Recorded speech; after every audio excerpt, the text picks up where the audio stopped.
kamu setuju atau tidak jika saya menyatakan bahwa memiliki sedikit barang ataupun benda akan membuat kita semua lebih bahagia?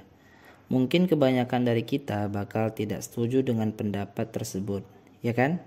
Karena di dalam keseharian kita, pendapat yang paling dominan adalah pendapat yang mendorong kita untuk membeli berbagai barang agar tampil lebih menarik dan lebih sukses. Tapi pernahkah kita menatap semua barang yang telah kita beli, kita warisi, atau terima di rumah kita, dan kita merasa pengap dengan keberadaannya, bukannya malah senang? Apakah Anda mengalami kesulitan mengatasi utang kartu kredit, bahkan tidak ingat lagi apa saja yang telah Anda beli? Pernahkah Anda berharap ada angin kencang yang meniup semua kekacauan di rumah Anda agar Anda bisa memulai lembaran baru lagi? Nah, buku ini akan menjadi penyelamat kita semua.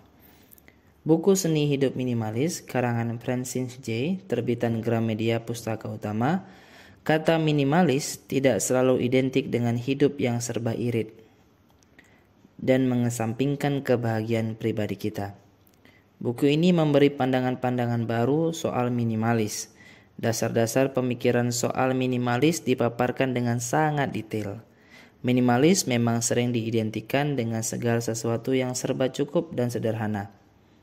Dengan mempunyai sedikit barang, stres pun bisa semakin berkurang. Bayangkan saja bila kita menumpuk banyak barang yang tak berguna di rumah, setiap kali melihatnya pasti bikin stres, ya kan? Belum lagi dengan waktu yang mungkin harus kita habiskan untuk merawat, membersihkan ataupun mengaturnya secara rutin. Kalau tidak punya waktu untuk itu semua, akhirnya yang terjadi malah bisa hidup ini makin tambah tertekan.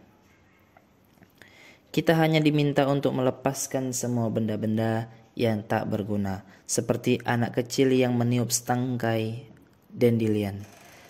Dalam satu tarikan nafas, begitu ringan dan bahagia tak terkira. William Morris mengatakan bahwa jangan memiliki barang yang tidak kau ketahui gunanya atau tidak kau yakini keindahannya. Di dalam buku ini, Francis J. yang dikenal sebagai ahli penata rumah memperkenalkan metode streamline-nya, yaitu singkatan dari S, start over, mulai dari awal, T-nya trash, treasure atau transfer, buang, simpan atau berikan, R-nya reason for each item, alasan setiap barang. Jadi kita harus memberikan alasan untuk masing-masing barang yang berada di rumah kita. E-nya everything in its place, semua barang pada tempatnya. A, all surface clear, semua permukaan bersih. M-nya module, ruangan. Lalu limits, batas.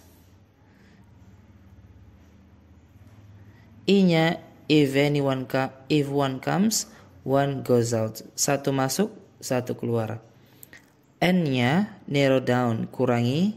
Dan E yang terakhir everyday maintenance, perawatan setiap hari. Dengan metode tersebut, kita mendapat arahan dan panduan lengkap untuk mulai hidup minimalis. Panduannya bisa langsung dicoba, bisa dimulai dengan kembali memilih dan memilah barang mana yang sudah seharusnya dibuang, disimpan, atau kita berikan saja. Konsep satu masuk, satu keluar pun sangat mudah untuk dicoba. Jadi setiap kali membeli barang baru, kita perlu mengeluarkan barang lama yang sejenis yang sekiranya sudah tak terpakai lagi. Menerapkan hidup minimalis berarti melawan keinginan untuk menghadirkan tiruan dunia luar di dalam rumah kita sendiri. Ada banyak manfaat yang bisa diperoleh dari menerapkan hidup minimalis, bukan cuma soal penghematan, tapi juga meningkatkan kualitas hidup.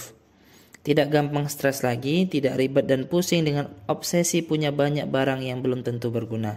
Hidup minimalis melepaskan kita dari siklus bekerja dan mengonsumsi, memungkinkan kita untuk menciptakan eksistensi yang jauh dari hiruk-pikuk toko, barang terkini atau biaya-biaya tertentu. Panduan untuk menata setiap jenis ruang berbeda juga dijabarkan dengan sangat detail. Kita bisa langsung mengikutinya dengan mudah dan ternyata nggak sulit kok untuk memulai gaya hidup yang minimalis. Di buku Seni Hidup Minimalis, buku yang berisi penjelasan dan panduan lengkap untuk menciptakan hidup yang lebih tertata dan bebas stres. Setelah membaca buku ini, kita akan tergerak untuk segera membuat perubahan yang dapat dimulai dengan langkah kecil.